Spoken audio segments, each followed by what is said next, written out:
This is former WWE and TNA Impact superstar Mike Knox, a.k.a. Nux. You are listening to The Final Count. Keep it tuned. Hey everybody, Anthony Corelli here, formerly known as Santino Morella. You are listening to The Final Count. This is former WWE superstar Victor, and you are listening to The Final Count. What's up? It is that time again. It is the final count time. It's time for the final count. What's up, Brian? What's up? How you doing? Doing pretty good. It's another week. Another week is in the books, and just exciting. What a huge week we had this past week in the wrestling business. Just so much to digest that came out of this week. So much excitement, so much news. You know, this whole world of professional wrestling is just like, yeah, like what 2024 has. What's already happened in 2024? What 2024 has already been? Let's just talk about on a sombering note. I don't know who all out there is a fan of country music. We did lose a great in the country music industry this past week. Toby Keith, rest in peace to Toby Keith. So yeah, that was a big loss. Then I think last week it was just a couple days before Toby Keith passed. We lost. If you're a movie watcher, he was in the Rocky movie. But I don't know his actual name, but I remember him in the famous Adam Sandler movie, Happy Gilmore. Chubbs. We lost Chubbs, which really sucks too. Man, 2024 it's already hitting off with a huge bang. We're only in the second month. We're in February, and look what 2024's the news and everything 2024 is already bringing. It's crazy. You have any thoughts on 2024 so far? It's just been a wild year already, and the year's just started. It really has. Gonna hold on for this ride too. We're here for the long haul. Oh yeah. All right, so let's jump into wrestling. We're gonna start with last week's SmackDown. We kicked off SmackDown with, and this was a huge SmackDown. Some people might not want to remember this SmackDown after it happened, but then others might. It just depends on who you're a fan of. And there's going to be a couple rants. Let me just mention this. There's going to be a couple rants on this episode of The Final Count this week. We want Cody. There's going to be there's a We Want Cody. And I like Cody, but we'll get into that in a minute. So we kicked off SmackDown with Logan Paul. He came to the ring and he learns that Kevin Owens isn't done with him yet. So he comes out and he addresses the boos that greet him. Paul says he doesn't want to be there. He doesn't want to be here either because this place sucks. He admits that he underestimated Kevin Owens, saying he did more damage to him than Floyd Mayweather. Ooh. Paul mocks the wrestlers who have suffered injuries, calling himself unbreakable. Mercifully, someone interrupts him, and that someone is KO, Kevin Owens. After saying Birmingham seems like a great place to him, Owens says he felt good knocking the Maverick around, so now he can focus on taking the title from Logan and getting it sanitized. That was pretty fun. And then he says, you took the bait, dummy. Paul laughs, bragging about outsmarting Owens and causing him to get DQ'd. KO isn't ashamed about cheating during the match, but is a little sheepish about getting caught. Nevertheless, he says he won't need brass knucks to beat Paul next time. And then Logan goes on to say Owens won't be getting another title shot, and says Kevin Owens should focus on his match with Austin Theory. And we jump into the match with Austin Theory, Kevin Owens versus Austin Theory. Theory by pinfall. Kevin Owens pins Austin Theory again. How many times have we seen Kevin Owens pin Austin Theory? It's kind of funny. It's really funny seeing Austin Theory get beat up. It really is. But he loses. Austin Theory goes down to the hands of Kevin Owens by pinfall after using brass knucks again. Brass knucks come into play again. And Paul tries to supply Theory. The difference this time is that he doesn't let the referees see it. Paul escapes into the crowd to avoid Owens after the match. What are your thoughts on Kevin Owens and Logan Paul? I hope Kevin takes the title from Logan. Do what? I said I hope Kevin takes that title from Logan Paul. Oh no, for sure. I hope so too. I legit hope so too. It's just, and I called it too. I called it on the prediction show that Logan's not done with him. I called it for WrestleMania. We could end up getting this match for Elimination Chamber. And so we might not get it at Mania, but I think it's going to happen at Mania. I'm pretty sure it's going to happen at Mania. I don't know. Do you put Paul up against LA Knight? Yeah. No. Yeah, but I don't. I want to say no about that. Right. I don't know who else you put against Logan in this moment. Why not Ricochet and let them have a banger of a match? Yeah, like their spot in the Rumble last year. Yeah, and then their match at SummerSlam. Right. Yeah, no, that'd be a good. It had to be a SmackDown versus Raw, but nothing wrong with that. Nothing wrong with that at all. Then we go to a backstage segment, or a segment rather. I guess off location segment. Santos Escobar is out to dinner with his new Legado del Fantasma and says his heart is full, but also tells his team their duty is to eradicate Rey Mysterio and the LWO. So a new Legado del Fantasma, and we got but Santos telling them, hey, this is why you're here. This is what you're supposed to do. So I can't wait to see this between LWO and this new Legado del Fantasma. And then we get a Fatal 4-Way, Pete Dunne and Tyler Bate. It's a Fatal 4-Way tag team match.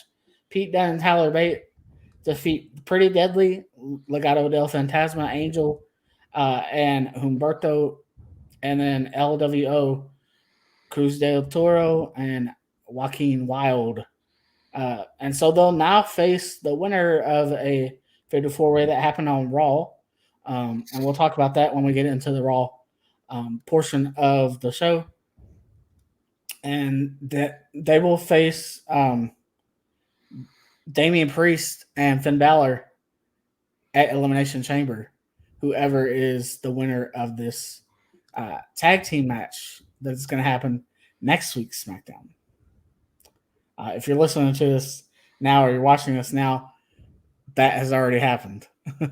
Yes. We'll review that next week. So then we get a big portion of the show here. We get Damage Control coming out, and this was, like I said, a big portion of the show. So Damage Control comes out. Bailey makes her way to the ring, accompanied by Damage Control, where both Nick Aldis and Adam Pearce are waiting. The fans are chanting for her, so this would be a good place for a face turn if that's what awaits. And it does await. Bailey says she's done almost everything there is to do at WrestleMania, but this year is different and special. She says she didn't get here on her own, support that she never had in any previous year, as Damage Control was always there to support her. And that's facts. When she thinks about Mania, she thinks about moments and being the best, which brings her to Rhea Ripley. Or she could fight a different fight. Sometimes she says it's more personal and about proving doubters wrong. Sometimes it's about proving the people you thought were your friends wrong. Bailey says she picked up some Japanese from all the times Io Sky, Asuka, and Kairi Sane were talking about her behind her back. She grows emotionally, asking what happened between them, but the Kabuki Warriors jump her from behind. And so let me stop right here. Bailey learned some Japanese and actually spoke Japanese. And it actually sounded pretty good. It really did. It really did. And you could see when she turned to talk to Io, you could see that emotion just oozing off of Bailey. That and all the tension between the two, you could see it. You really could. The tension, yeah, it was definitely there. And I have to wonder, where's Dakota Kai fit into all this? Does she side with Bailey? Does she stick with Damage Control? Because she knows she was not there. Fair point.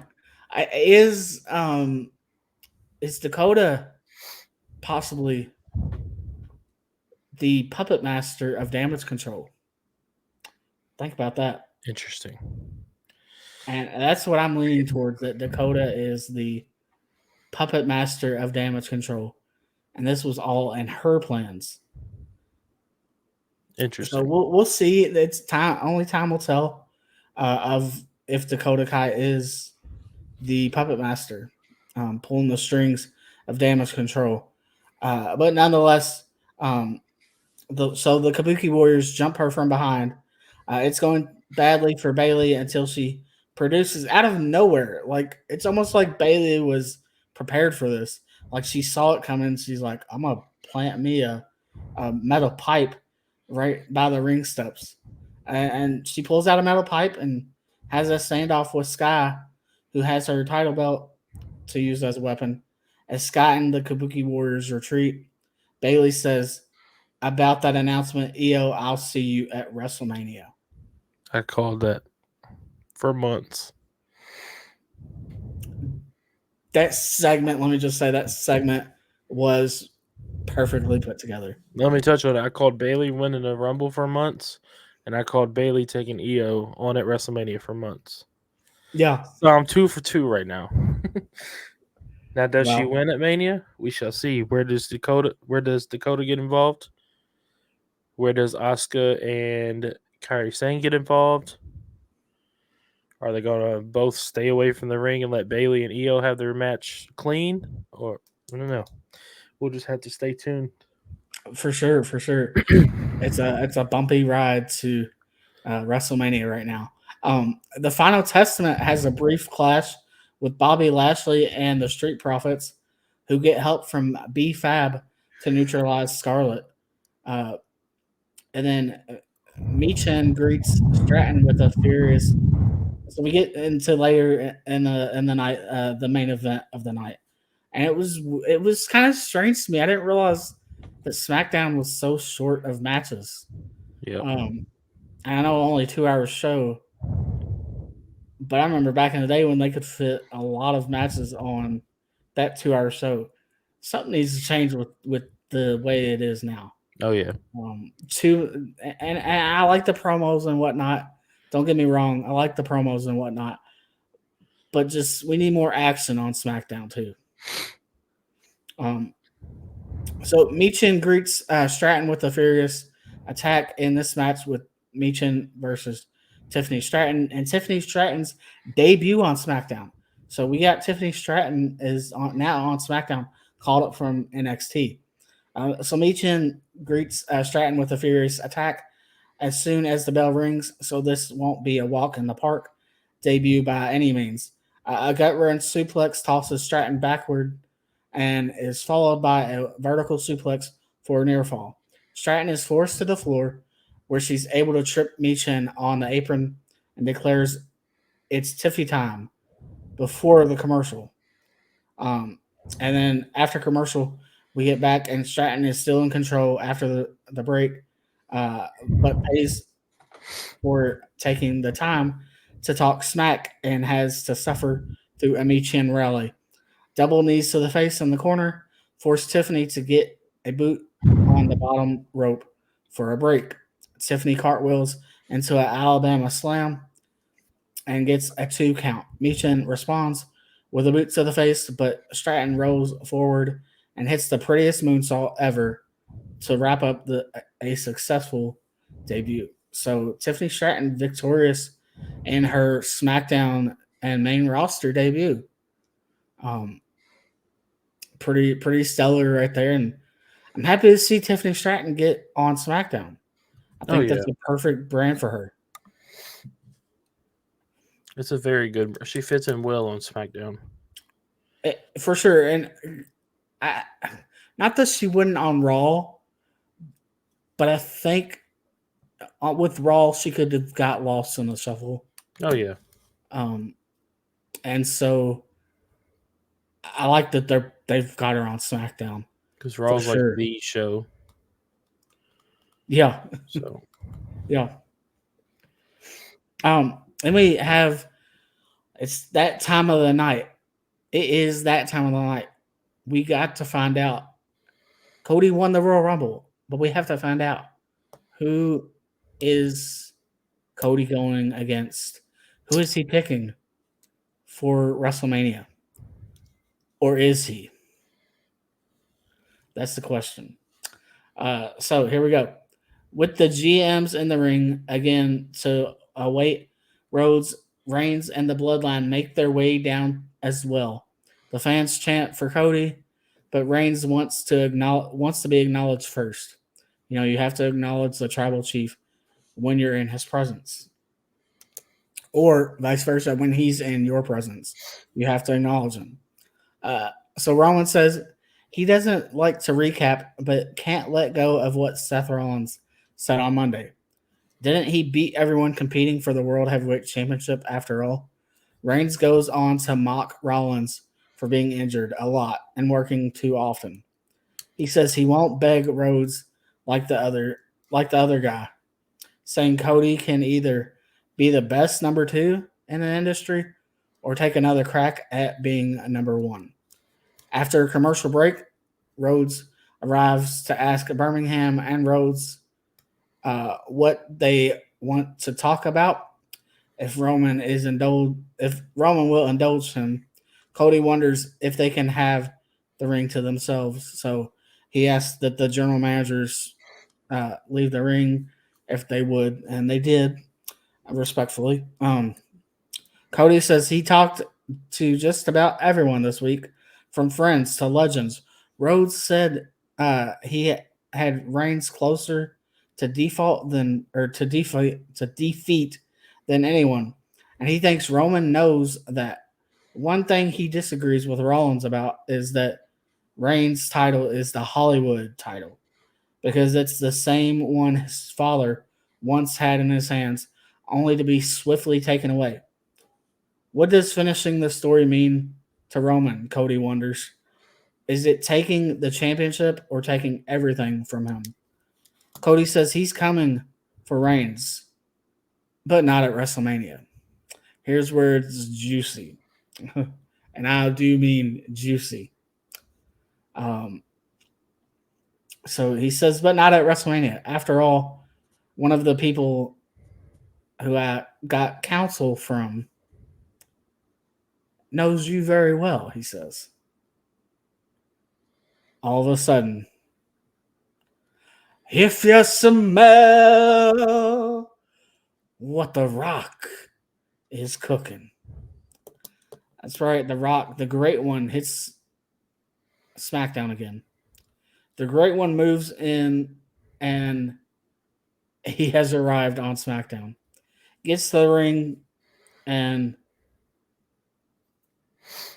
he gets in the ring and he slowly turns and goes closer to well, let me back up. He gets in the ring and he hugs or comes close to Rhodes and whispers something in his ear. We don't know what, but he whispers something in his ear. In the American Nightmare, Cody leaves the ring. The show ends with Rock and Roman. So after this, Cody leaves, and then Rock and Roman are left in the ring. And they're standing at first. They're standing just staring. And let me just tell you, these two were telling a story, whether you noticed it or not. They were telling a story without even talking. Right. With just their bodies. They stood there apart from each other.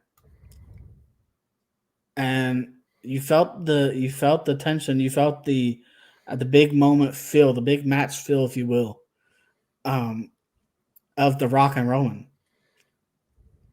And they stood apart, and then they slowly but surely got closer to each other, to the point to where they were face to face, nose to nose, pretty much. And then you see on the bottom of the screen, press conference, WrestleMania kickoff for Thursday, which was just 2 days ago. If you're watching or listening to this, if you're watching or listening to this any further than today, then it's been a while back. But yeah, so that's how we end SmackDown right here. Let me just ask you, Brian, what was going through your head when you saw The Rock come in on SmackDown last week?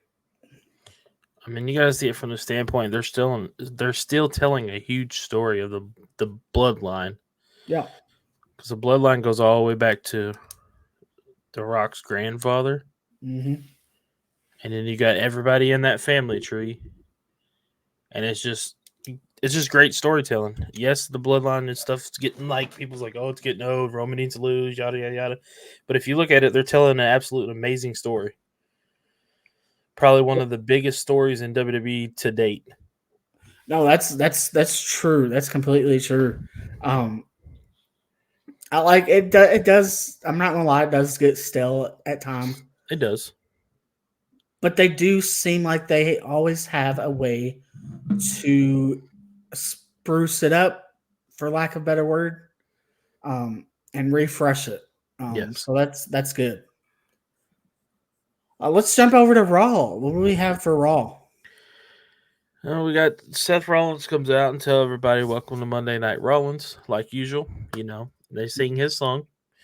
You can't be mad at that. That song is so over. I do it at my house.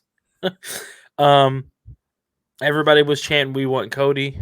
We'll get into that a little bit later in the juiciness of the press conference kickoff. Seth Rollins calls Cody Rhodes out to the ring about having a match at WrestleMania for the World Heavyweight Championship. Seth says he wants to be tested to see if he's the best, and tells Cody that he is the best and wants Cody to choose him for the WrestleMania main event. But you got Cody telling him he'll think about it. Yeah. And then out comes Drew McIntyre, of all people. As you seen Seth Rollins' face, he was like, what? Why? Drew told Cody to go finish the story with Roman because he wants the World Heavyweight Championship at WrestleMania. Cody went to talk, and Drew told him to wait a minute, then headbutt Seth, and they all brawl. Cody knocks Drew out of the ring. For an opening segment, it was good. It's always good when you got Seth and Cody in the ring because they're just great on the mic. And then you got somebody that's like Drew that's a powerhouse that comes out into the mix. For sure. No, I have to tell you what, I'm really pulling for and I actually texted you this and told you this. I'm really pulling for this to be Drew's year again. I love to see, and don't get me wrong, I hate that Punk got injured. I really do. Sincerely, I hate that. Me too. But on the counter end of that, I do want to see Drew finally get that moment in front of a live crowd. And I believe this is going to be that time where he gets that moment. Yeah, absolutely. It could be. The moment with no fans, it was just kind of like, Drew's got the belt. Yeah. Because it was a Royal Rumble. He won in front of people. WrestleMania, there was nobody.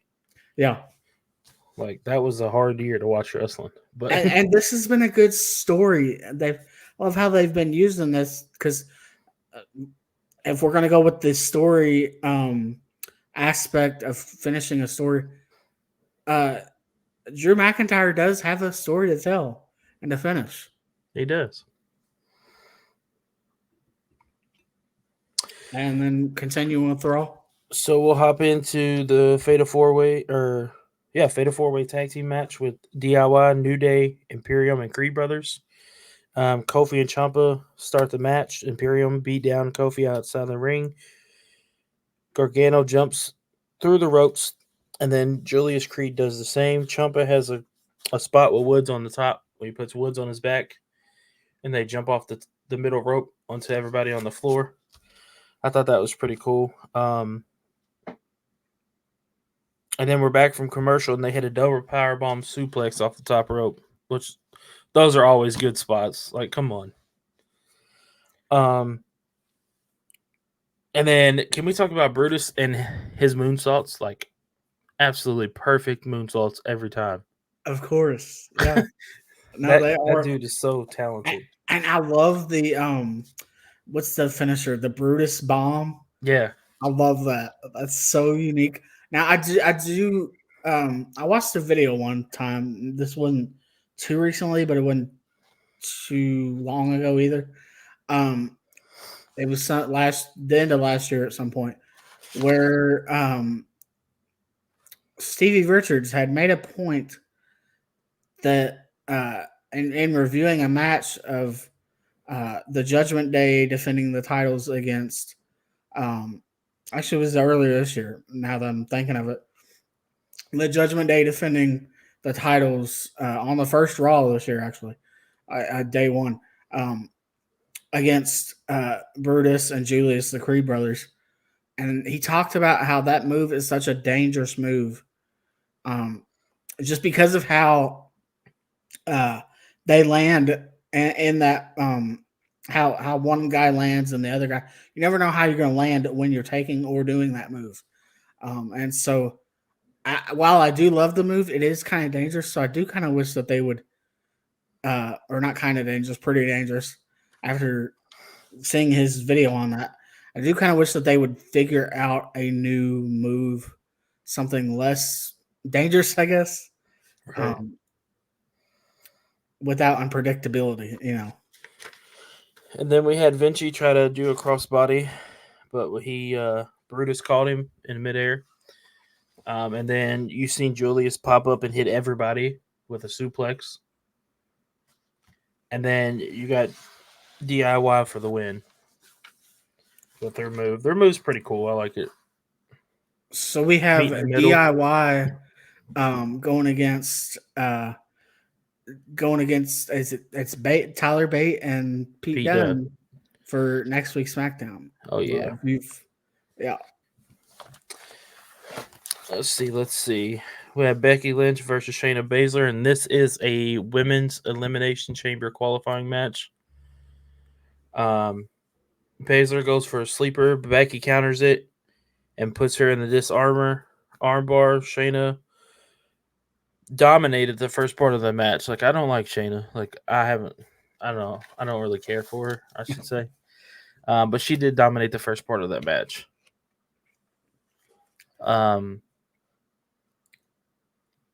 And then when she slammed Becky's hand into the steel steps, it looked like that hurt. Oh, I bet. I imagine. And Becky was off the top with a missile drop kick. Shayna with a knee to the jaw. Did you see that? Yes. Yeah. That was. That hurt. And then Becky turned the suplex into the disarmor again, only to be countered by Shayna, and Becky out of nowhere hit the manhandle slam for the win. So Becky has qualified for the women's elimination chamber match. Yes. You have any thoughts to put in on that, or? Becky, I'm so glad because I didn't realize this, with her winning that match, and if she potentially wins the Elimination Chamber, then we're going to get a first time ever match. Oh, yeah. Of Rhea Ripley and Becky Lynch. How awesome is that going to be? That's going to be a match. Show stiller. Yeah, it would be a show stiller. I was about to say match of the night. Whatever night it lands on, it could be match of the night for sure. And let me back up real quick and mention that the tag match to determine who's going to face the Judgment Day at Elimination Chamber. If you're listening to this or watching it, it was recorded, or not recorded, but it was live last night. So, but we'll discuss it next week. So, absolutely, as we review last night's SmackDown, just to clear that up. All right, let's continue with the Raw. And then, speaking of Rhea, you got, she comes out and wants Nia. She's mad. She wants Nia for what she done. Adam Pearce comes out and tells Rhea that she has her at the chamber for the Women's World Championship, which I think is going to be a decent match. I mean, you got two powerhouses. Oh, definitely. I'm not really that big of a Nia fan. I mean, I am glad to see her back, but I'm not really. She does nothing for me. I mean, yeah. Plus, Rhea's in her hometown, so I mean, come on. Yeah, it will be a good match. And then Nia comes out, and they brawl in the ring, and it ends with Nia standing tall. Unfortunately, I guess how I see it, they're trying to build Nia up to be, dominant again, like she was. Oh yeah, but I don't know. What didn't make sense to me, or what doesn't make sense rather, is that with Nia, she, she when she first came back, okay, she was like going after everyone. She was going after everyone. Mainly, if you were a babyface, she's going after the babyface. Mm-hmm. So she was the heel. What happened now? Like, is she neutral or what? Because, I mean, she came up to Bayley and was like, don't, I want Ripley. You can have whoever, but you can have EO, but you're not getting Ripley. Right.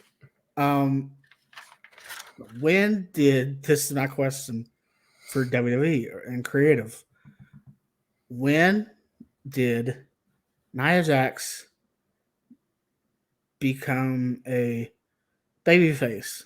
Or, again, is she just neutral? Yeah, she may be neutral because, like you said, you point out, like, one time she's a heel, one time she's a babyface. So, just, I don't know, make her a true heel or make her a true babyface. No in between. Yeah, exactly. Especially if you want her to dominate too. Right. If you wanted to dominate, just turn her into a heel and just let her roll with it. Exactly. Then we continue with Monday Night Raw, and we got Maxine and Tozawa versus Ivar and Valhalla. I didn't really care for this match. Like this match and the next match, I really didn't care for, to be honest with you guys. So I really didn't pay much attention to them. Did nothing for. Like these next two matches did absolutely nothing for me. Yeah. Like I don't know, it's just they was quick. In that match though, you had Ivar and Valhalla for the win. That's all I know. It is what it is. We had JD McDonough, aka Lord Farquaad, Lord fuck yeah, that was great. versus The Miz. Like I said, not interested in the match. I do like. Let me just say something real quick. I do like when during this match. So I did enjoy this match. It wasn't great, but it was decent. And here's why. Obviously, R-Truth. I was just going to touch that R-Truth segment. That was hilarious. Him walking through and walking through the crowd and passing out shirts and just giving the shirts away. That was hilarious. So Miz went over in that. Didn't Miz hit the Skull Crusher finale and the money went flying everywhere? Yes, because he was that was a good little spot. Truth was trying to give JD his pay from the t-shirts. Yeah. Great stuff right Adding there. R-Truth to this has just been great. He really has. And then we have Gunther with his 600 plus day celebration as Intercontinental Heavyweight Champion. He comes out. They have a nice little setup.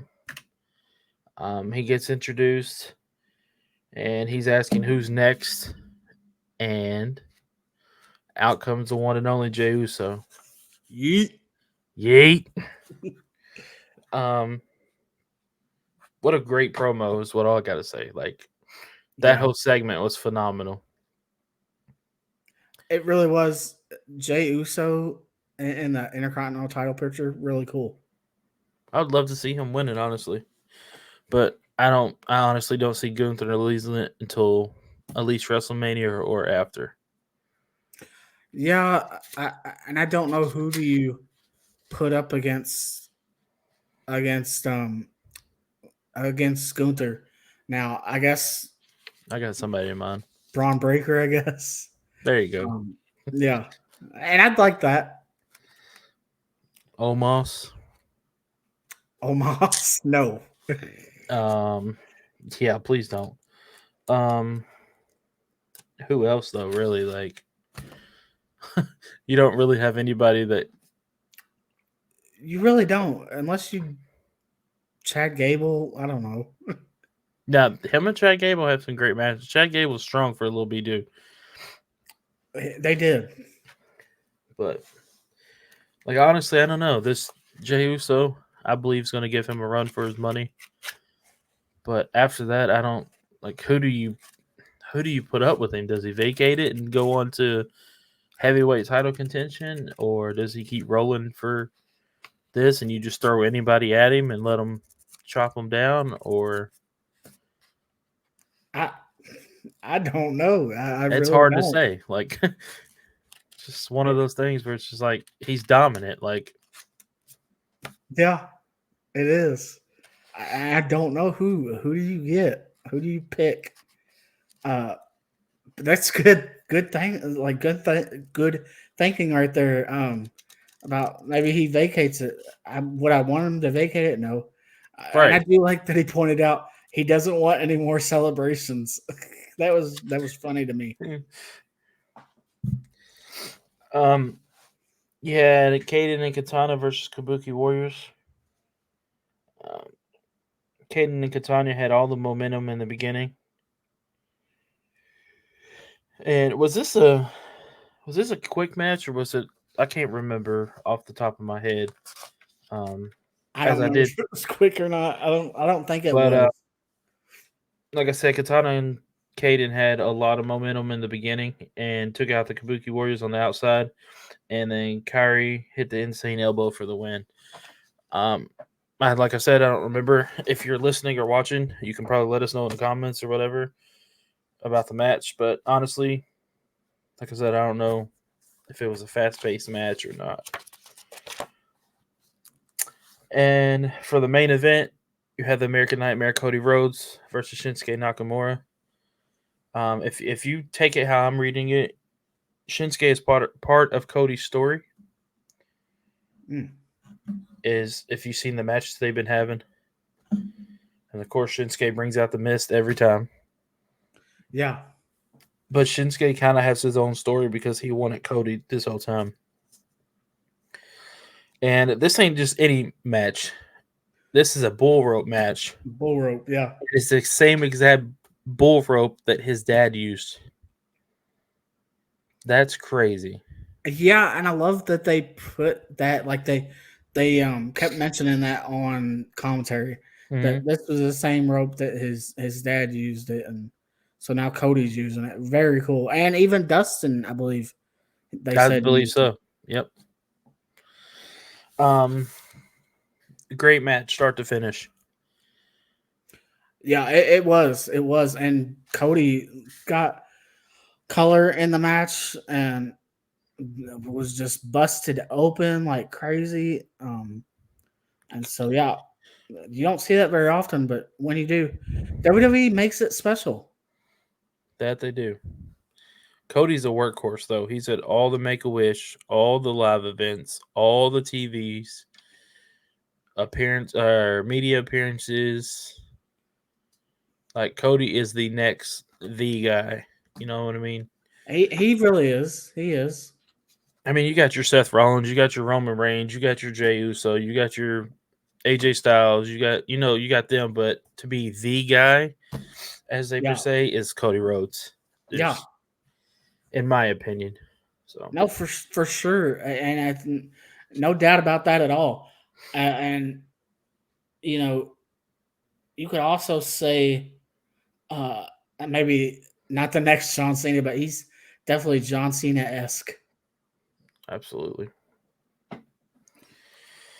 Well, all in all, Raw was a pretty good show. Let me mention this though. At the end, after Cody's match, why did Drew attack Cody? We got to find that out. That's been happening a lot. Yeah, it has. It has. Is Drew part of the story as well? I guess we'll find out about that. Because if you look at it, the bloodline, the whole story connects with Cody. Mm-hmm. And even Cody's other stories, they connect in some way, shape, or form. Yeah, exactly. It's not all about the bloodline. It's about everybody dethroning the bloodline, tearing the bloodline apart. As we mentioned, we might get Jay versus Jimmy at WrestleMania. Because we mentioned that. Yeah, true. We listened to a podcast or something. And that's the last thing they want to do, honestly, in their career before they even think about retiring. Why not on the biggest stage? For sure. I think the match would steal the show. Oh, I think so too. First, middle, last, whatever you want to put them on. With let me just say, with this year's WrestleMania 40, I think this by far is going to be the biggest WrestleMania. I'm not just saying that. This is legit going to be the biggest WrestleMania ever. Absolutely. At least within the last couple of years. I'm excited for this year's WrestleMania. Yeah, there's so many night stealers, WrestleMania overall stealers possible that are possible this year. I think we're going to have all great matches both nights. I think we're going to have matches that get thrown together, but We have Triple H in charge. Like, come on. That's true. Good point. It's not just because he's in charge, but like, look at all the creative stuff he's done Yeah. since Wacko's out the business. Right. And we'll get into more about that later. Yeah. Oh yeah. That's all I have for Monday Night Raw. So, All right. Well, let me go into something here with SmackDown. Yes, we're done talking about SmackDown, but so after SmackDown last week, I was one that was happy to see The Rock, happy to see, we're gonna finally get this match, Rock and Roman, right? Here's my rant. Here's rant number 1. We get all of a sudden, I had no clue about this. The time I laid my head down last Friday night and went to sleep after we recorded last week, I had no idea about that this stuff was going on. So apparently, the internet blew up over this. The internet literally blew up over, well, Rock's still in Cody's spot. I can agree on that. He kind of was. Rock's still in Cody's spot. And then we start this movement. # we want Cody. If you see our title of our show, Who We Want is the title of the show. Apparently we want Cody. we want Cody. And I like Cody. Like I said, I like Cody. I want Cody to finish the story and everything. But my thing is, how long have we been anticipating and wanting? And I talked to you about this as well. We talked in messaging and text and on Messenger on Facebook. But how can you sit there? How can people sit there and say and boo The Rock? People are literally booing The Rock. I like what Michael Cole said on Raw. Is this 1996 again? People are booing The Rock? Like they were doing that in 1996 because of Rock. Rock was a heel back then. And now we're back to that? We're back to booing The Rock? But the thing is, so many people clamored for The Rock versus Roman. Oh, when are we going to get The Rock versus Roman? When are we going to get this year at WrestleMania, that year at WrestleMania? Oh, it's moved to the next year. This is the year that we can finally possibly get it. And everyone wants to all of a sudden turn on The Rock and change direction on The Rock. That's my rant. So, and here's another part of my rant. If you're one of those that, in my eyes, if you're one of those, and I guess you can send all hate mail to me or email to me. If you're one of those that wants to say and wants to boo The Rock, if you're one of those that wants to boo The Rock, I don't think you have a right to be a Rock fan anymore. So when he comes out and he does turn babyface again, because apparently he's being turned heel, because they didn't turn him heel, you did. You, the Cody Crybabies, turned The Rock heel. And that's on you. That's not on them. That's not on WWE Creative. That's on you. Right. You turned The Rock heel. And so I don't want to hear this, oh, The Rock's back. Yay, The Rock's back. No, what happened to you booing The Rock? Get out of here with that bull crap. End of rant.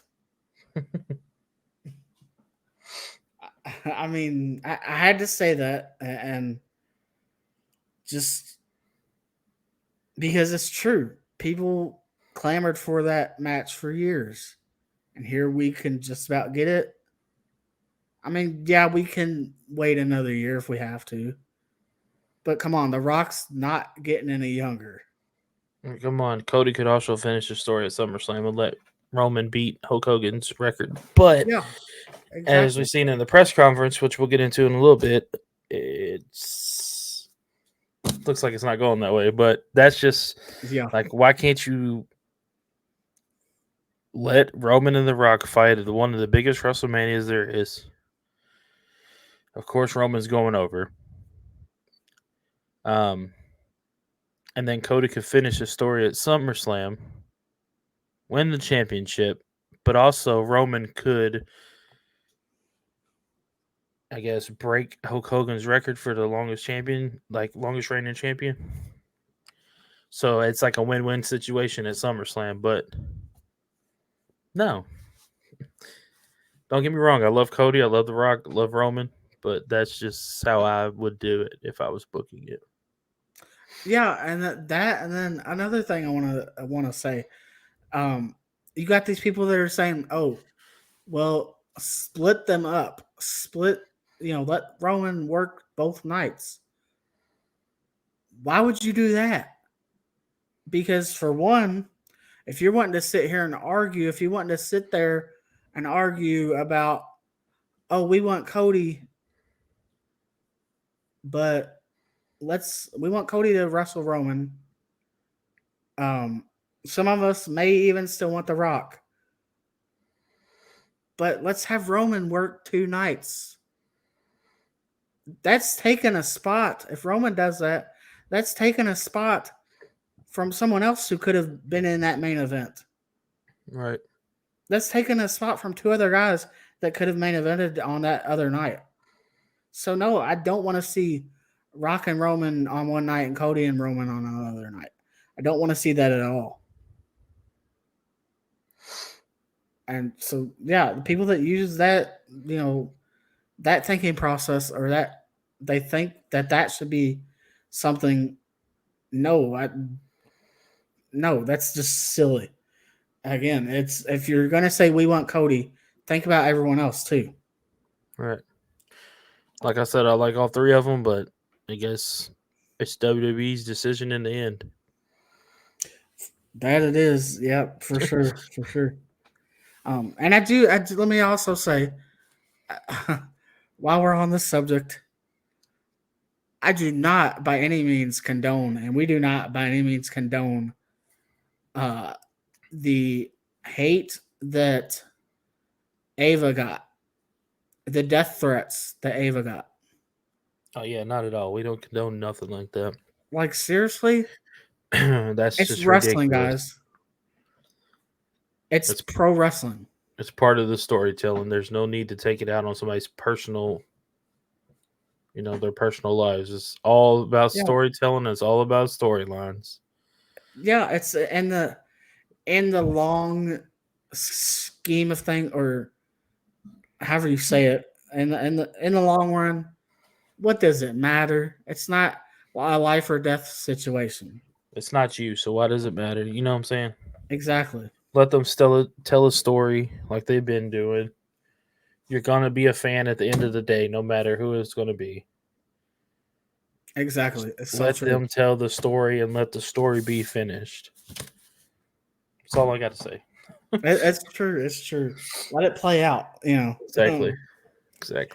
All right. Well, that rant is over for now. Let's move into OVW. So OVW Hour 1, we kick off with Sophia Rose, and she picks up a win over Riley Matthews in the opening contest of Hour 1. Then we have a tag team match, Dysfunction, Brandon Espinosa, and I couldn't catch the name of his partner, but they're known as Dysfunction, versus TW3 and the Mammoth, Donovan Cecil. The Mammoth stomped. We get a Mammoth stamp We get a mammoth stamped from Donovan Cecil into TW3 coming off the top rope in the hands of the mammoth down onto Espinosa for the win. So TW3 and Donovan Cecil picking up another huge victory right here. Can we just point out that Donovan Cecil is the Kentucky strongest man? Yes. They did mention that on commentary, yes. He is a beast. What's their tag team name? Mammoth at the Disco? That's pretty cool. Right? Mammoth. That's pretty cool. I didn't catch that either until you just said that. Yeah, their tag team name is Mammoth at the Disco. I love it. Shout out to Bryan Dixon because he's the one that came up with that, I'm guessing. Yeah. Shout out to Bryan Dixon. Yeah, that's very cool. I love it. And shout out to TW3, an alumni of the show, and really cool to see this big team got going on right here, and being featured on OVW with a big story right here. I saw Omar and following the match, Beaches and Cream make their way to the ring to confront TW3 and the Mammoth. Omar talks about how last week they got lucky, but they're going to get put down at Tough Love.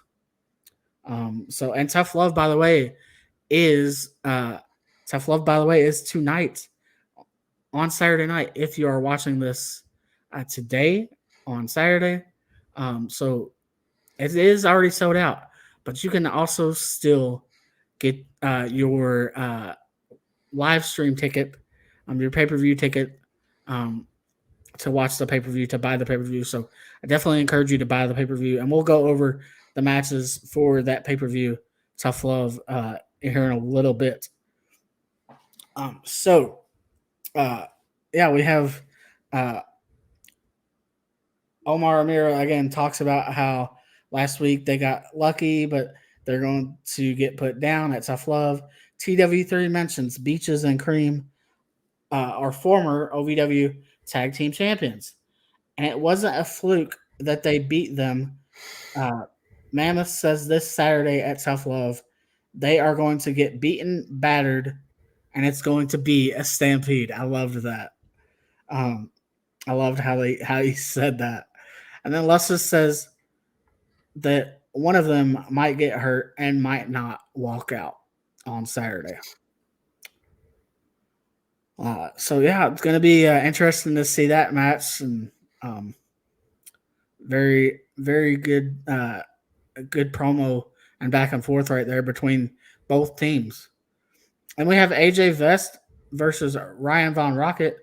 We didn't talk about Carson Drake last week, but we will talk about him this week. Carson Drake comes to the ringside to get closer to the Von Rockettes, to Katie, and I forget the other one's name right Crystal. now. Crystal, yeah, to Crystal and Katie. And so he comes out to get closer to the Von Rockettes. Meanwhile, distracting Von Rocket, this brings Von Rocket to confront Drake, and with the bottle to the head of Von Rocket, Drake gets a bottle to the head of Von Rocket after Rocket had turned around to kind of, I guess, console the Rockettes. The referee throws the match out, and Carson Drake heads to the back as OVW staff and trainers check on Ryan Von Rocket. And so the Ryan Von Rocket and Carson Drake, that's going to come to blows here. It's got to come to blows. Something's got to give. Just something has got to give. But I think the Von Rockettes are going to play a factor into it. I think they're going to end up choosing Carson over Ryan. What about you? I agree. And then that's going to start a whole big feud and story with Ryan Von Rocket and Carson Drake. It will. Then we have Luke Curtis versus Dalton McKenzie. Luke picks up the win with the certified leg drop. EC3 appears on the screen and says, he orders Luke, as Luke's leader, he orders him to lay down in their match, which will be not at Tough Love like I originally thought, but it will be next Thursday on OVW Rise for the national, the not the OVW national, but the NWA World Heavyweight Championship. And so that's going to be a pretty good match, really good match right there. And I don't see Luke right now. I don't see him laying down. No, not at all. He's going to act like it, and then he's going to pop off from there. So yeah, oh yeah. Then we have the Overman and the Golden Lions are set to have a contract signing. The Golden Lions signed first. STD, Shannon the Dude. I'm gonna call him STD. Shannon the Douche. Yeah, Shannon the Douche. Yeah, exactly. STD says tough love. The titles are staying right here with the Overman. STD says it's going to be the easiest night the Overman have ever had. This is after the Golden Lions had signed, and then after the Overman had signed. Cash Flow flips the tables, and we get a preview of what is to come this Saturday at Tough Love. Both Overmen have the clothes beaten off of them, as Josh Ashcraft said it, and I loved how Josh said that. That was really funny. Definitely got me there. And they were stripped down or beaten down out of, or two rather. Oh my gosh, if it would have been out of, gosh, who knows what we would have seen. Oh my God, no. We don't want to see that. Don't want to see that. Definitely don't want to see that. But stripped down to their underwear. Yeah, that happened. But they were beaten out of their clothes, or beating their clothes off of them. And so I like that.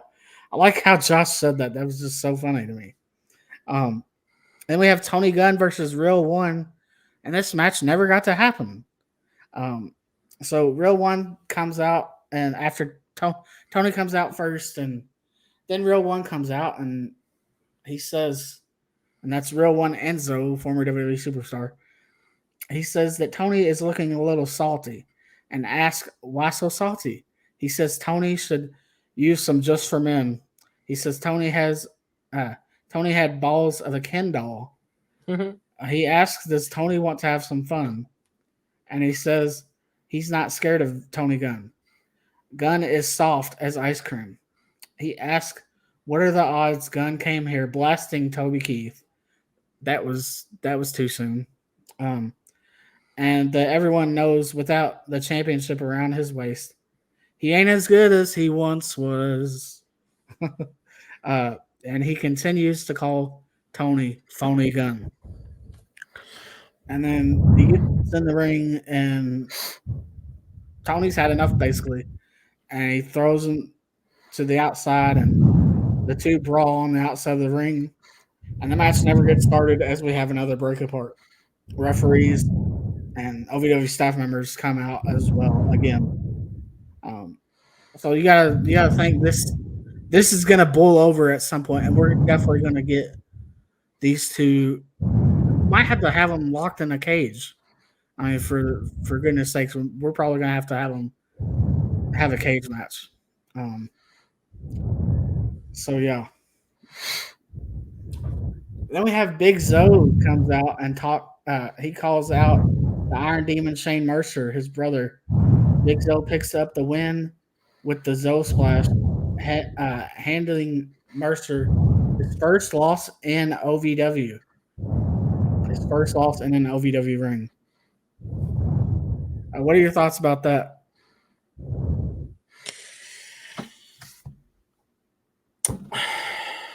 You got to see, Zoe said 10 years ago that he was watching Shane Mercer, and he's the one that got him into professional wrestling. And Zoe's came a freaking long way in OVW.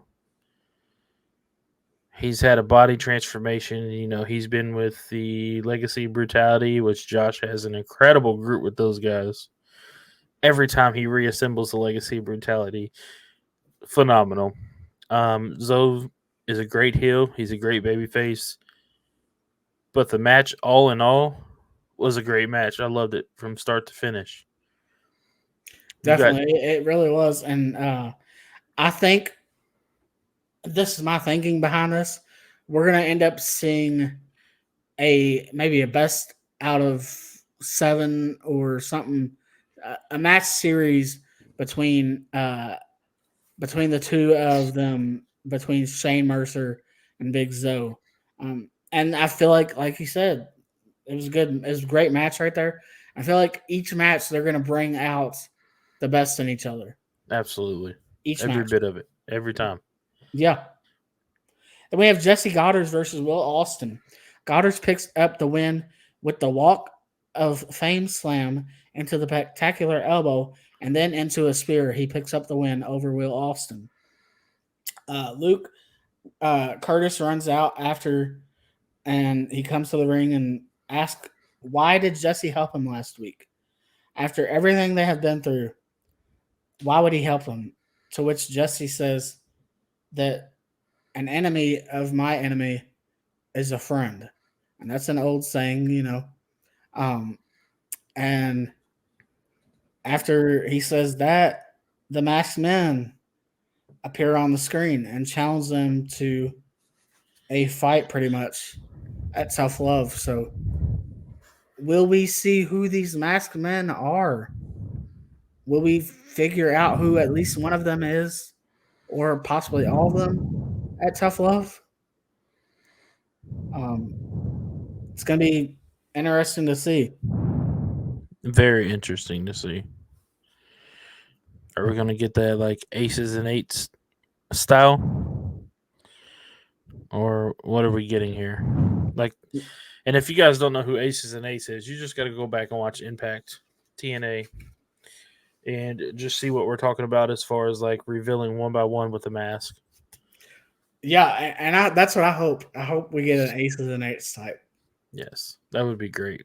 It would. It makes it a whole lot better and more interesting. Are we getting 3 guys from NWA? Are we getting 3 guys from OVW? Are we getting 3 guys from a different promotion that we don't know about? Yeah. So many different possibilities. absolutely. Then we have Layla Gray comes to the ring and says that Tiffany Nieves last week was falsely accused, and then says Haley is a coward and says she is trying to break Tiffany and got her suspended, and the bad girls are always 3 steps ahead of the game. They are the game. And then she goes, she sends a camera to the back. She says she's got footage for everyone to see her. She got something for everyone to see. So sends camera to the back, and we go to the back, and Haley is talking to Freya and Gemma, saying that old Haley J is back and talking about how her hair and everything. And they tell her that we will get the Bad Girls Club on Saturday. Freya and Gemma get locked in a room in the back while Haley makes her way to the ring to brawl with Layla and Ellie. And Ellie hits the ring, attacking her. Freya and Gemma manage to get out of the ring, or to get out of the room and make the save to save Haley J. And so, yeah, a fight is brewing between the Bad Girls Club and Freya the Slayer, Gemma, and Haley J. And this story is pretty good. Who's gonna take down the Bad Girls Club? Haley J. I think she's the only one that can. Absolutely. She's for her to be as little as she is, she's a little badass. I'm just gonna put that out there. She is. She really is. And if you want to see why, go check out Wrestlers on Netflix and see the moments of the match with her mom, and that's all I need to say. Yeah. Check her out on YouTube. Everywhere. I mean, come on. Facts. Big shout out to Hollywood Haley J. Yes. We need to get Hollywood and Haley J on the Final Count too, by the way. We want Haley. No, I'm just kidding. Yeah, we want we want Haley. Tony Evans. We get Tony Evans with Jay De Niro versus Cal Hero with Mick Foley in his corner. And Tony Evans is defending the Kentucky Heavyweight Championship. And now, before we get into this match, let me just say, we talked about last week about Cal Hero.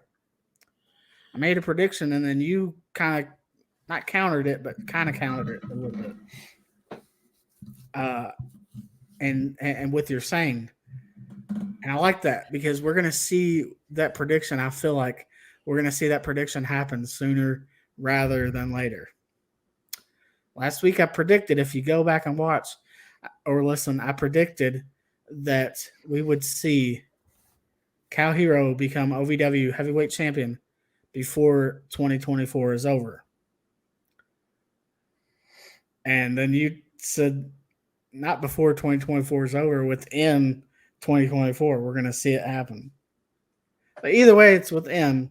But I feel like you were saying, yeah, we're going to see it sooner than later. So I kind of called it. He has a heavyweight champion in a way. Well, not only that, but now we'll get to the answer of. So this is a two-part thing. We'll get to that answer in just a minute. So Tony Evans, remember, this match is for the Kentucky Heavyweight Championship. Tony Evans locks Cal in a full Nelson into a pin. A Cal lands on the referee after kicking out. Evans gets the full Nelson back on Cal. Jay De Niro gets on the apron with what appears to be a loaded glove, and Cal turns around, almost running Evans into De Niro. But Foley pulls out Mr. Sacco. Mr. Sacco makes an appearance in OVW, and he hit the mandible claw on Jay De Niro, then scares Evans with Mr. Sacco. Evans turns around for Cal to hit him with the fanny pack knee for the win. And Cal Hero is your new OVW Kentucky Heavyweight Champion. Now, if you're an OVW fan and a recent OVW fan, you may or you may not know that the holder of the Kentucky Heavyweight Championship, at least it's been a rule in the past. I don't know if it's still a rule, but the holder of the Kentucky Heavyweight Championship is number one contender for the OVW Heavyweight Championship. This legit could happen sooner rather than later. We legit could see Cal Hero, OVW Heavyweight Champion, sooner than we think. Your thoughts? We need it. Like, Cal deserved it. Cal's worked his ass off for where he's at. Like I said, he is a heavyweight champion in a form. And don't forget, we got Cal 2 belts. He's also the Rush Division champion. We do, yes. So, like we predicted, within 2024 or it'll be at the end of 2024, Cal will have the OVW Heavyweight Championship. Exactly. It's going to happen. It's going to happen. And 2024 is his year. I'll just say that.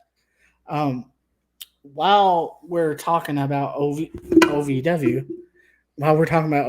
as mic drops, I guess that's a mic drop right there. While we're talking about OVW, let's go into and break down this card here. Just promote the card for Tough Love. Again, Tough Love is tonight. If you're listening or watching this, Tough Love is tonight on Saturday, February the 10th. Right? Yeah, that's the 10th. Saturday, February the 10th. And so, we have the first match. Speaking of Cal Hero and the Rush Division, it is a OVW Rush Division Championship match, and it looks to be a ladder match for the OVW Rush Division Championship. We have in that match Ragnar, and I hope I pronounced that name right. I think that's how you say his name, Ragnar, Will Austin, Holta Peso, or Manny Domingo, but I think he's going to go by Holta Peso right here. Holta Peso, Cal Hero, the champ, and then we have ZDP of the Fallen, as well as Dimon Salaveno of the Fallen, and I can't remember that other guy's name.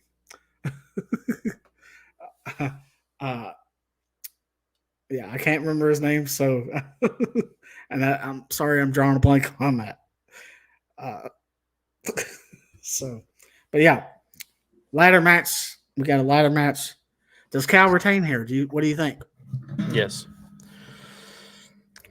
Okay, so you're calling Cal to remain Cal 2 belts. All right. Yeah, I think he retains too, so I'm gonna have to agree with you on that. Cal will pick up the win here and retain the title. If we do see a new champion, I'm gonna throw my bet on Will Austin. So I'm gonna throw my bet on Will Austin. I would like to see him with the championship. Definitely. Then we have at Tough Love.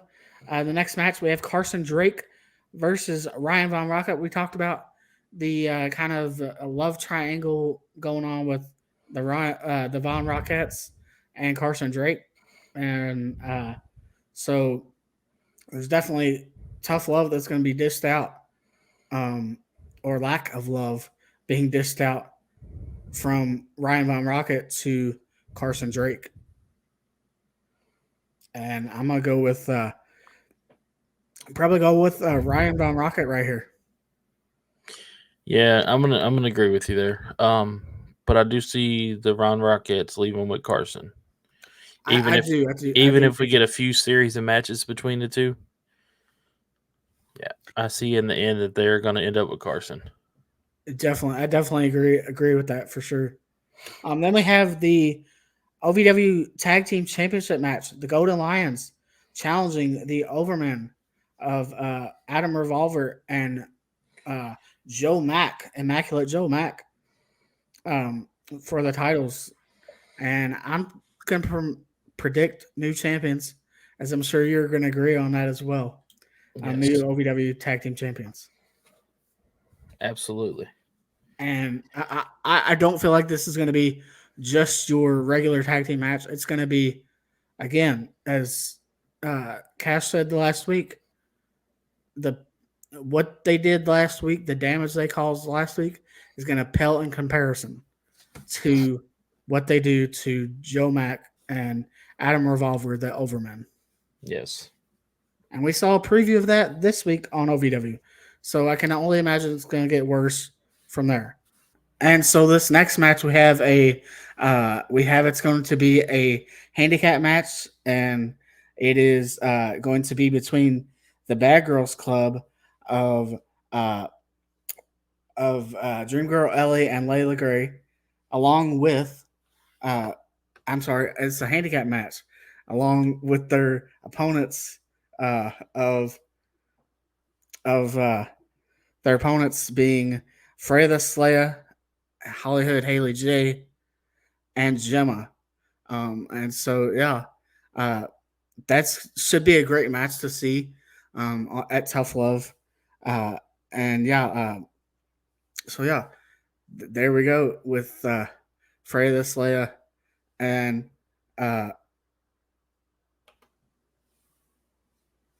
you're back. Yeah, sorry about that, guys. I had some technical difficulties, but we are back. We are back. It's all good in the hood, as they say. Oh, yeah, for sure. We had technical difficulties, but we're with it. Yes. But no, we have a this final match we're talking about is a handicap match at Tough Love. And if you're watching it, it is tonight. If you're watching this or listening to this, it is tonight in the Louisville, Kentucky area, Kentucky Anna area. Let me just say it that way. As if you're from around here, you're familiar with that. But we have the Bad Girls Club of Layla Gray and Dream Girl Ellie taking on the 3-person team of Freya the Slaya, the OVW Women's Champion, Hollywood Haley J, and then Gemma. And so that is going to be. I think that's going to be a barn burner, as good old JR likes to say. Oh yeah. What about you? It's gonna be a great match. I do see Tiffany coming out though.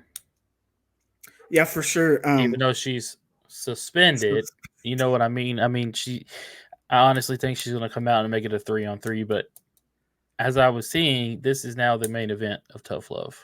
Yes, which is phenomenal for the female talent.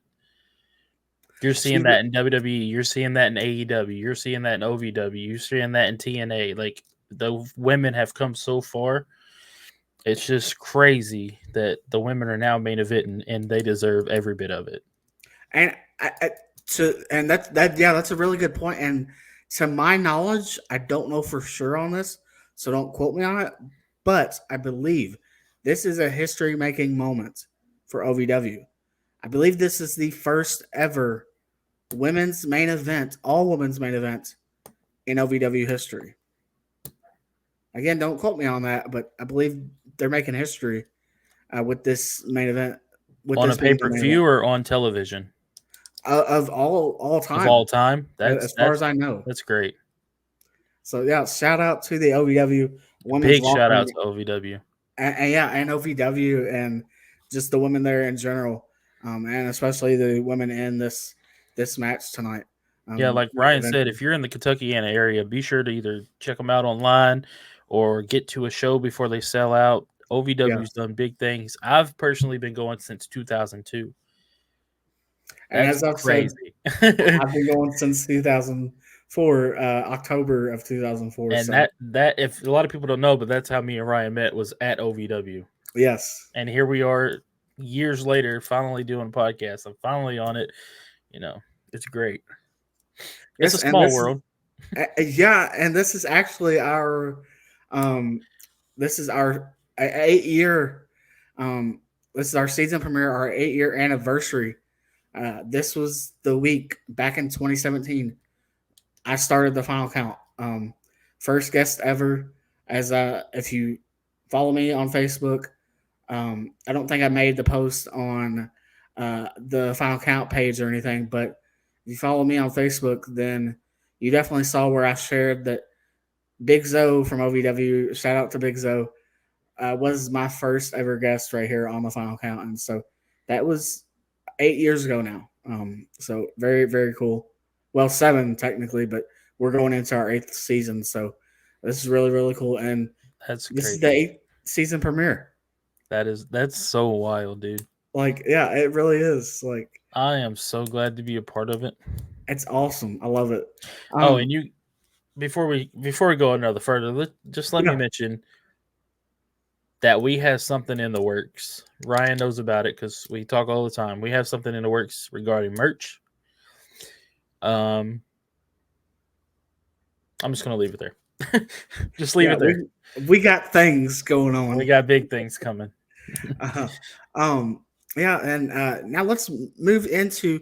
I believe you said you wanted to bring up the first match from AEW Dynamite from this past week. You want to talk about that? Oh yes, absolutely. We had Swerve Strickland versus Hangman Adam Page. That match, top to bottom, was phenomenal. Definitely 5-star rating. Unfortunately, it did go to 30 minutes, so neither one of them won. But you got to look at where Shane Strickland, Swerve Strickland, whatever you want to call him. If you've seen him on Lucha Underground, you've seen him in WWE, you've seen him now in AEW, all over the indies. Like, he's another one that's came a long way. And now for this match to go the 30 minutes, all credits to Hangman. But now it's going to be a triple threat at AEW's next pay-per-view. So you got Hangman Adam Page versus Swerve Strickland versus Samoa Joe for the AEW World Heavyweight Championship. You can't tell me that match is not probably going to steal the show. Definitely, by far. All three amazing talent. And not only amazing talent, but that's going to be, I feel like that's going to be just a really athletic match, a really a hard hitting match too, for sure. You're going to see a lot of spots in that match, I'm sure. Oh yeah. And then another thing I want to point out is Sting and Darby Allin winning the AEW tag team titles. Yes. I want to know your input on this. Sting at 54 years old. I love it. I'm a Sting fan. I love Sting. I've got to meet him actually a couple times technically. One time I got to meet him was in the TNA ring. I got a picture with him in the TNA ring. So that was really cool. But it's so cool. Before Sting retires, that he is, I'd have to say one last time, because I don't see this happening again. All those crazier things have happened. I don't see it happening again. And so one last time, Sting holding a title is really cool to me. Absolutely. I agree with that. Another thing I want to speak on, speaking of TNA. Yes. Can we speak on the dumbest decision TNA has made? Oh, I'm ready. Yes. For firing Scott D'Amore. You have Scott D'Amore, somebody that's been an in-ring competitor, somebody that's been behind the scenes, somebody that's built Impact Wrestling all the way up to where he can be able to change it back into TNA. And then he gets fired from being the president. Why, Anthem? May I ask? Yeah, like what is going on? What is wrong with Anthem? I don't have the slightest clue what is wrong with him. And apparently, it came out that he was trying to, before getting fired, he was trying to purchase the company from Anthem, but they didn't want to go through with the sale. And another rumor is he was crazy. also trying to bring in Braun Strowman before he got fired. But wow, Braun Strowman is obviously signed to a WWE contract. Yeah. But it's just the fact that all the blood, sweat, tears, everything he has put into Impact Wrestling since taking it and being able to bring Total Nonstop Action back, like it's just crazy to me. Like when I found out, I was like what? Yeah. There's no way, man. Like big shout out to Scott D'Amore though. Yes, definitely. Shout out to Scott D'Amore and hashtag we want Scott, because that is a hashtag now. And I'm posting on or commenting on every video. Hashtag we want Scott. Every TNA video that they post on their Instagram. Hashtag we want Scott. I encourage you, go to X and hashtag we want Scott. Go to their Instagram. Hashtag we want Scott. If we make our voices heard and you make your voice heard, you the fans, we the fans make our voices heard. I feel like something can change with this. Look at Cody. So, yeah. Absolutely. And let's transition back to some WWE real quick. Yes. Let's talk about this press conference that happened Thursday night. Yes. You had Triple H, Paul Levesque coming out and starting it all off about this is going to be the biggest WrestleMania. Something that started small to being one of the biggest. And 40 years later of WrestleMania, to see where it came from Madison Square Garden all the way to Philadelphia. Like, and then Bianca came out and had a little speech, which was great. It's always good seeing her. Rhea comes out speaking on who's going to fight her. And so apparently we're getting a women's, like we talked about earlier, elimination chamber match, and whoever wins that is fighting Rhea at Mania. And then none other than the man Becky Lynch comes out. Now that I would love to see. And I feel like we will see it. As she said, she's coming for Rhea. So But as she said, Rhea has to get past Nia Jax at Elimination Chamber. This is true too. So, but then we get to, you have Seth freaking Rollins come out. He does his whole spiel and speech. He calls out Cody, right? Yeah. And then out comes Roman Reigns. Mm-hmm. And then Roman gets all worked up, and he said that since he's the champion and has all this stroke and power, that he gets to choose, since Cody won't, who he wants to have at WrestleMania as his opponent, and obviously he chooses The Rock. Yeah. So The Rock comes out and touches on his family tree and saying that they're going to have a show stealer. Not quite saying how they put it, you know what I mean? Just touching on points here. They're going to have a spectacular match that it's all for the bloodline, and the family tree pops up, and you see it from the start to where it's at now. The Rock's daughter's in it. Roman's I really in it. loved that. That was really cool. Oh, yeah. If you noticed, I don't know if you noticed who Jacob Fatu is. Yes. If you notice, he was in there. Yeah. Of course, Trinity, Jey Uso, Jimmy Uso. And then after all that spill happens, Cody comes out, no music, no nothing. Just on the mic saying, wait a minute. They get to talking about each other's family. The Rock did mention there's only one royal family, which is, he was speaking on his family. But yeah, if you pay attention to Cody's song, I know you do. But if you're fans out there, you pay attention to Cody's song, it obviously states there's more than one royal family in professional wrestling. Mm-hmm. They come out talking, and then Cody gets on the subject of Roman, if your grandfather, and Rock, if your grandfather was here, they'd be disappointed in you. And this, that, and the third. And then The Rock gets back on the mic and talks about, if you disrespect his family, you're disrespecting my family. If you're disrespecting his blood, you're disrespecting my blood. And then he slaps the shit out of Cody. Yeah, legit. And then if you notice in that, Cody didn't jump. Seth Rollins jumped and was ready to fight The Rock right there on the stage. Yeah, he was. So I want to know, what you thought of that, just that whole segment itself, not the whole press conference, just that segment. Oh my goodness, that was. I love how they put it together. I love how that went, and really, the lines with what happened, the lines are kind of really blurred with what happened. You legit didn't know what was, what they were working, what was a work pretty much, and what was a shoot.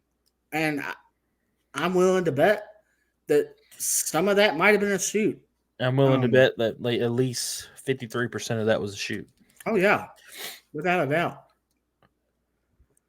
And let's talk about what happened afterwards, before the press conference or the kickoff ended, in the backstage. With, them literally, Triple H is in the middle of an interview, and The Rock and Roman walked past, and it was hard to make out what he said exactly, what The Rock said. So I made out that The Rock said, you better fix this shit or we're going to fix it ourselves. Yeah. He said, this shit is uncalled for. And Triple H said, you know your place. Wow. Why are you even acting like this? Mm-hmm. And then that was it. And now people are starting to speculate, what about The Rock and Triple H? That's not going to happen.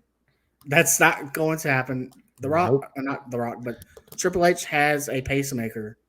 And with the heart condition that he has and everything, he has a pacemaker. And unfortunately, that cannot happen. And so, yeah. Don't get your hopes up on seeing The Rock versus Triple H or Triple H in the ring physically at all. Yep. It's just not going to happen. How can we point out the panel, though, of the press conference? You had Pat McAfee. You had Big E. You had CM Punk. And the legendary Michael Cole. I've never heard legendary in front of Michael Cole's name, but he is legendary. He really is. In my book. He's one of the greatest commentators there ever was and ever will be. Yeah. No, he is.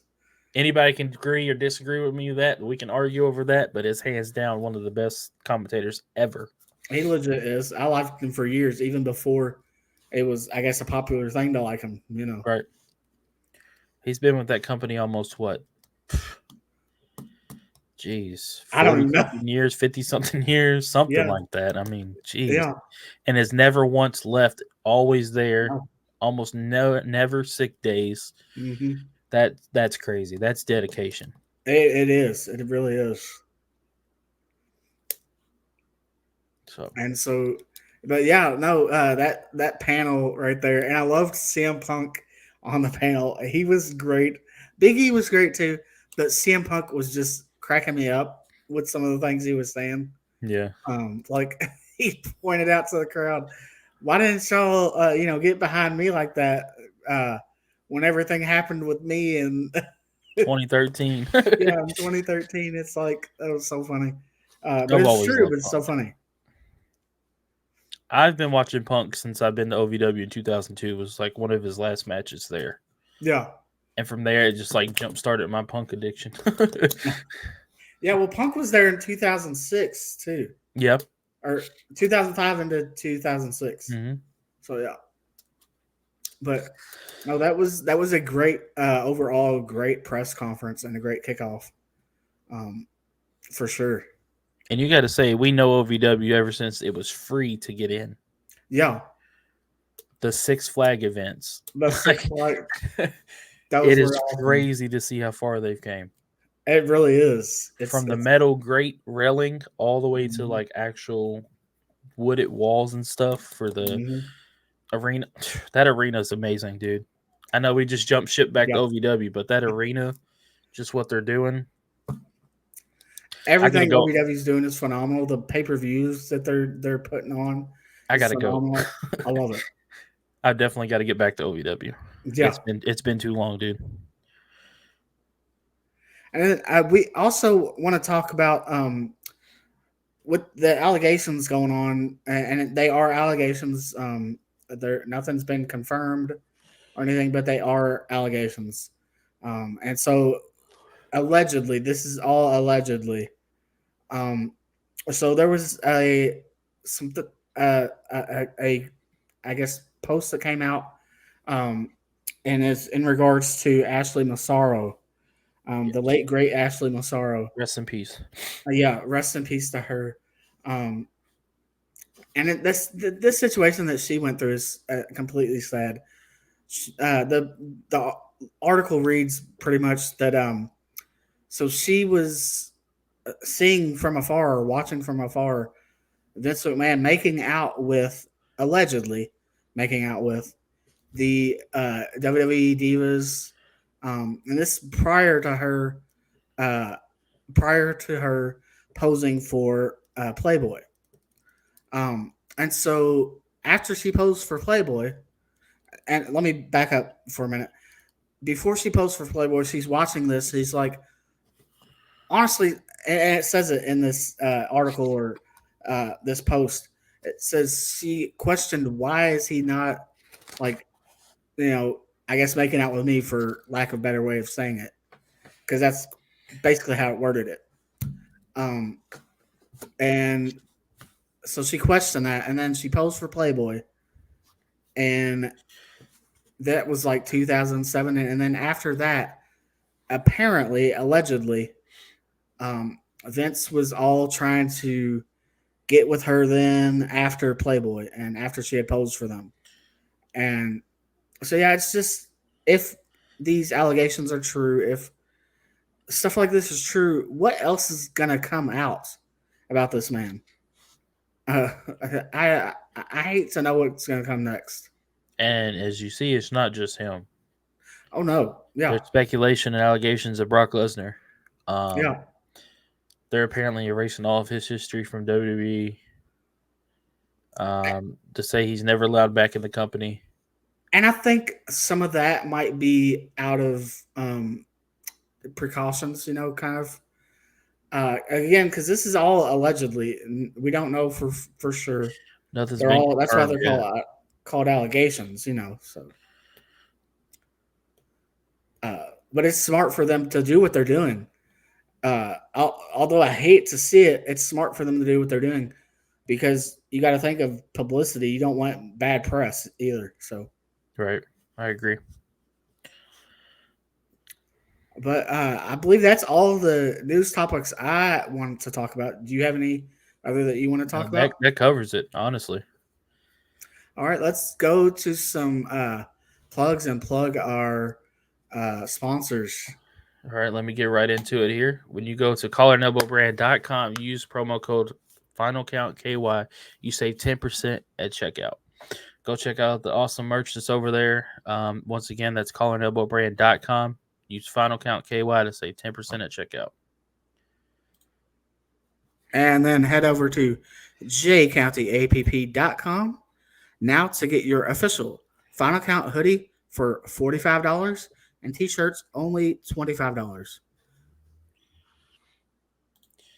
And then don't forget to check us out on the audio version of the podcast. You can catch it on Spotify, Amazon Music, iHeartRadio, Google Podcasts, Breaker, Overcast, Pocket Cast, Republic, and iTunes. You can pretty much catch us anywhere. You see it right here right here below us. Just be sure to check us out. Be sure to listen. Be sure to follow us on all platforms: Instagram, X, TikTok, Facebook. Wherever you see us, follow us, like us, share it. Big things coming soon. Like I said, merch. Be sure to subscribe on YouTube too. Yes, subscribe on YouTube. Tap the bell so you never miss an upload of the podcast. Yeah, just stay tuned for big things coming this year. You may catch us at wrestling shows. You may catch a website. You may catch more merch. A You vlog never channel. know. A vlog channel. Yeah, follow the vlog channel at the Final Count Vlogs. There will be vlogs coming this year as we are going to start attending wrestling shows and vlogging, either with me and him or me, him, my wife, and my stepdaughter. We don't know yet. But just stay tuned. Follow that. And we do have WWE affiliate as well. We want to shout them out as well. So go ahead, and the link will be in the description of the video. And so, yeah, when you click on that link, when you click on that WWE link, it's our personal link. So you might not get a discount, but either way, whether you get a discount or not, when you click that link and you make that purchase at www.shop.com, you are helping us because we are an affiliate with www.shop.com. You are helping us to get support, or you're supporting us in that way. You're helping us, and we get commissions and stuff. And so, yeah, that's a way you can support us if you want to check that out. Yeah, so go get yourself that title belt, that t-shirt, that DVD, whatever it may be that you want from www.shop.com, and support the Final Count. And also, let's throw up the collar and elbow as well. Catch collarandelbowbrand.com. Use our promo code the Final Count KY to save 10% at checkout. And while you're there, tell Al Snow the Final Count sent you.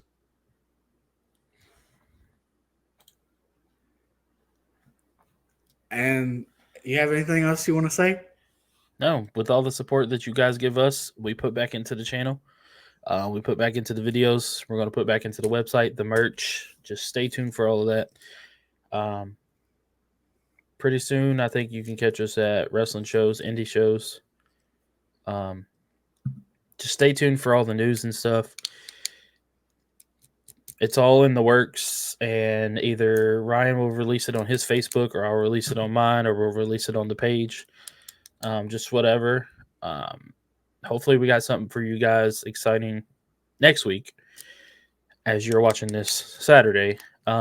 Hopefully next Saturday when you guys see the next episode, we got more stuff, more exciting news, more stuff to show off.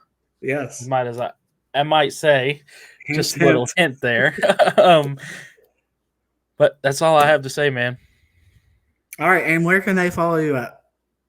They can follow me on Instagram. They can follow me on Facebook and YouTube, all at my last name, which is DDIIXXOONN. Some have an underscore, some don't. You can follow me on TikTok, Instagram, Facebook that way. You can follow me on Instagram personally at RM_counts28. And then, check me out right there on Instagram. And you can also find me on Facebook. Just if I kind of just add people that I know. So if I know you, yeah, for sure, go ahead and follow me or friend request me. But any other than that, just at the Final Count KY and reach us there. You can talk to me there. If you just want to recommend someone that you want us to get for a spotlight, go ahead and let us know. Absolutely. Or if you want to make a purchase for a shirt or anything, or for merch when we get merch out, let us know. And you guys follow us on TikTok. Let's get to 1,000 followers so we can go live. Yes. I'm going to talk to Ryan about something after this episode. Sorry you guys are not exposed to it. I have some ideas flowing. But yeah, follow us on TikTok. Let's get up to 1,000. We'll be able to go live. I can go live on my personal page and go live with him on the Final Count page. It's right here at the bottom, the Final Count KY on all platforms. Yes, go do that. And fans, we want to thank you. And I'm Rymode Mosley. I'm the 502 Ace, Bryan Dixon. And we will see you down the road.